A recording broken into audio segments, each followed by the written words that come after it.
ആചാര്യജി, എന്റെ ഉള്ളിൽ പ്രേമത്തിന്റെ കുറവുണ്ടെന്ന് എനിക്ക് തോന്നുന്നു. എനിക്ക് അത്യാവശ്യമാണെന്ന് തോന്നുന്ന കാര്യങ്ങൾ പോലും ഞാൻ അവഗണിക്കുകയാണ്. ഉദാഹരണത്തിന്, എനിക്ക് രാവിലെ ജിമ്മിൽ പോകുന്നത് അത്യാവശ്യമാണ്. പക്ഷേ ഈ ആഴ്ച ഞാൻ 3 ദിവസം മാത്രമേ പോയുള്ളൂ. ബാക്കി ദിവസങ്ങൾ പോയില്ല. എന്റെ ഈ സത്യസന്ധതയില്ലായ്മ എനിക്ക് ബോധ്യമുണ്ട്.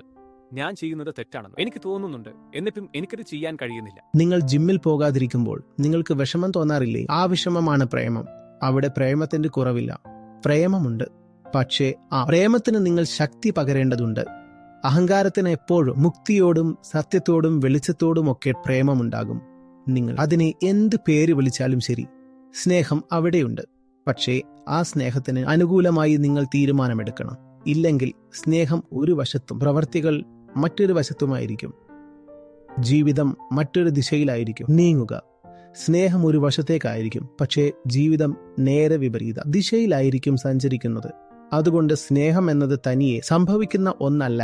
സ്നേഹം അവിടെയുണ്ടാകും. പക്ഷേ അതിനനുകൂലമായ തീരുമാനങ്ങൾ നിങ്ങൾ എടുക്കുന്നുണ്ടോ എന്നതാണ് പ്രധാനം. നിങ്ങൾ സ്നേഹത്തെയാണ് തിരഞ്ഞെടുക്കുന്നതെങ്കിൽ ജീവിതത്തിൽ സ്നേഹം നിറഞ്ഞു നിൽക്കും. സ്നേഹത്തിന് പകരം മടിയെയോ ശീലങ്ങളെയോ പേടിയെയോ അല്ലെങ്കിൽ ഏതെങ്കിലും അത്യാഗ്രഹത്തെയോ ആണ് നിങ്ങൾ തിരഞ്ഞെടുക്കുന്നതെങ്കിൽ ജീവിതം മറ്റൊരു രീതിയിലാകും മുന്നോട്ടു പോവുക. സ്നേഹം അവിടെയുണ്ട്, പക്ഷെ നമ്മൾ അതിനെ അവഗണിക്കുകയാണ്. ആ തിരഞ്ഞെടുപ്പിലാണ് എന്റെ സത്യസന്ധതയില്ലായ്മ വരുന്നത്. അപ്പോൾ നിങ്ങൾക്ക് വേദന തോന്നാറുണ്ട്. ആ വേദന തന്നെയാണ് അവിടെ ഇപ്പോഴും സ്നേഹമുണ്ടെന്ന് തെളിയിക്കുന്നത്. ശരി, നന്ദി.